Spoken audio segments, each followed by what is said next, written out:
c'est un roman qui va vraiment autour des mots et du livre, mais vraiment, il y a quelque chose de la mort du livre-objet, mais de la vie qui va se perpétrer, des mots qui sont déclamés, qui ont Hmm. vraiment une volonté d'écrire, un besoin d'écrire. Est-ce que c'est là le premier sujet que vous aviez en tête lorsque on s'est mis à écrire ce liseur?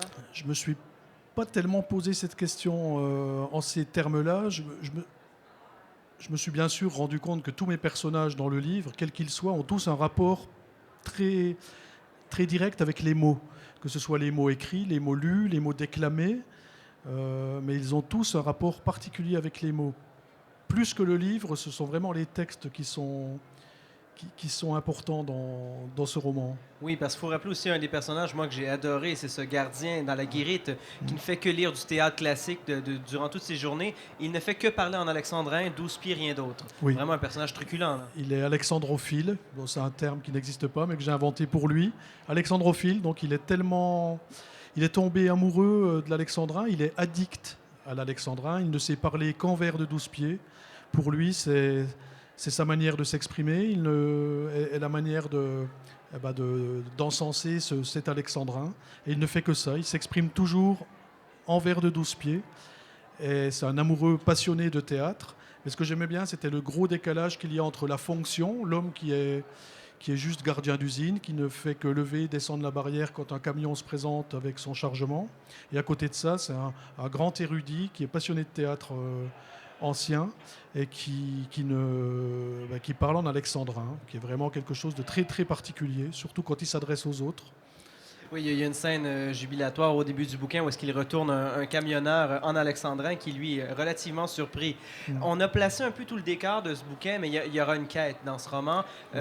parce que ce liseur, Guylain, va découvrir une clé USB sur le siège où est-ce que normalement il lit, il déclame ses feuillets et la clé USB regorge de textes un peu anonymes. Il va se mettre à être fasciné par la personne qui a écrit ces bouquins. Il tombe tout d'abord amoureux des textes que contient cette clé USB.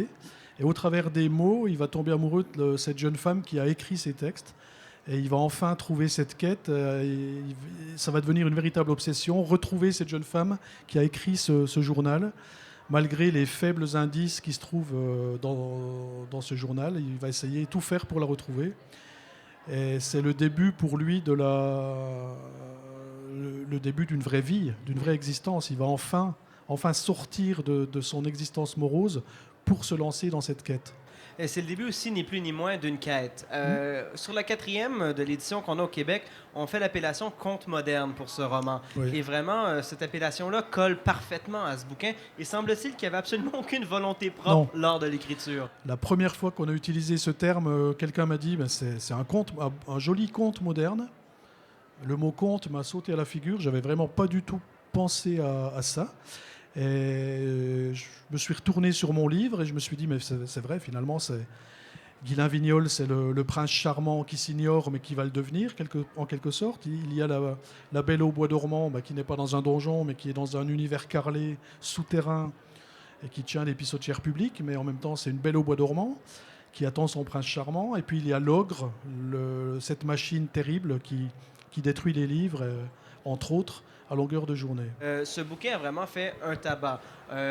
Et au départ, vous êtes écrivain de nouvelles, deux nouvelles qui avaient été publiées, si je ne me trompe. Et là, on remporte un concours, on écrit un bouquin et c'est traduit en 25 langues. Comment qu'on vit ça? Comment on vit ça? C'est surréaliste.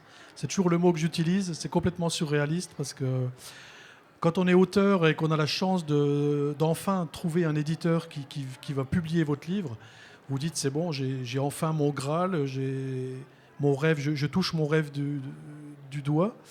Et donc je n'attendais qu'une chose, c'était la sortie du livre. Et puis quand 1 mois et demi, 2 mois avant la sortie du livre, mon éditrice m'appelle pour me dire qu'il y a des éditeurs étrangers qui sont fortement intéressés, qui veulent acheter les droits. Elle me dit il y a l'Espagne. Quelques jours après, elle me rappelle, elle dit il y a l'Italie qui est intéressée. Après, il y a eu l'Allemagne, la Grande-Bretagne, la Corée du Sud, la Russie, la Chine, la Finlande, je ne sais plus, les Pays-Bas. Enfin, il y en a eu 24 comme ça qui sont arrivés. Et à chaque fois, c'était des cerises qui tombaient sur le gâteau. À la fin, je voyais même plus la chantilly. Mais ça reste surréaliste pour moi. J'arrive toujours pas à m'expliquer cet engouement. Je reste comme un enfant qui découvre un beau jouet. Et je reste complètement subjugué par tout ce qui m'arrive.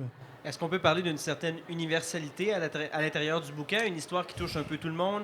La littérature a quelque chose d'universel. Est-ce que le bouquin, étant donné qu'il met les mots de l'avant, au-delà de l'objet, peut-être qu'il y a un peu une Je réponse? pense surtout, oui, surtout le fait que ce soit un conte moderne, comme on a dit. Je me dis, il doit s'adresser peut-être à cette part d'enfance que chaque lecteur a conservé en lui et que ça le touche peut-être intimement. Je ne sais pas, je ne m'explique pas le pourquoi.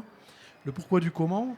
Ce qui est sûr, c'est que j'ai sans cesse des témoignages de lecteurs qui viennent me trouver, qui me disent votre livre, il m'a fait un bien fou.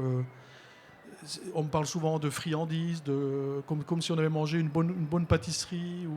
Et ça me fait le plus grand plaisir. Surtout que quand on écrit, il n'y a pas plus solitaire que le travail de l'écriture. On est tout seul avec ses personnages. On joue à Dieu Tout-Puissant, à les manipuler. Parfois, ce sont eux qui vous manipulent. Mais c'est vraiment très solitaire. Et à l'arrivée, quand vous avez ce résultat et cette communion avec des milliers de gens de par le monde même, c'est vraiment quelque chose auquel on n'ose même pas rêver quand on écrit. Et avant d'être romancier, vous étiez nouvelliste, vous écriviez de la nouvelle. Qu'est-ce que le roman offre que la nouvelle offre pas? Et peut-être vice-versa aussi. Deux univers. Alors, deux univers, oui et non. À chaque fois que j'ai remporté un concours de nouvelles, à chaque fois on me posait la question tout de suite, première question que les gens vous posent quand vous avez écrit une nouvelle, à quand le roman? Et ça m'a toujours un peu agacé entre parenthèses. Parce Il y a quelque chose du sous-genre dans la nouvelle qui ne devrait pas être. Voilà, exactement. On a tendance à dire qu'il y a la nouvelle qui est un genre mineur et puis le roman qui est vraiment de l'art. Pour moi, c'est complètement faux. Je veux dire, l'écriture d'une nouvelle n'est pas plus facile que l'écriture d'un roman. Le roman, il y a la distance. On a le temps de poser ses personnages. Une nouvelle, on travaille dans la concision. Il faut vraiment choisir ses mots. Tout doit être très précis. Et c'est ce qui fait qu'à l'arrivée, la nouvelle sera bonne ou mauvaise. Moi, le roman, la distance me faisait peur. Et l'écriture du roman, je l'ai faite en fait par petites touches. J'écrivais chaque chapitre un peu comme une nouvelle. Ce qui me permettait de ne pas avoir le vertige. J'avançais chapitre par chapitre et j'ai vraiment eu beaucoup de plaisir d'écrire chaque chapitre. J'y prenais autant de plaisir que pour écrire une seule nouvelle. Et à chaque fois, j'avançais pas à pas comme ça. Et c'est aussi pour ça que je pense que j'ai réussi à écrire ce roman. Je me suis pas fait peur, j'ai pas eu peur du précipice. Non, parce qu'il peut y avoir quelque chose de vertigineux dans l'écriture d'un roman lorsqu'on est habitué à la concision. Mais on espère de lire le romancier encore, le nouvelliste sûrement. Ce fait un plaisir de s'entretenir avec vous, Jean-Paul Didier-Laurent. Écoutez, c'est un plaisir partagé. Merci c'est moi qui vous énormément. remercie. Merci à vous d'avoir été présent. Merci.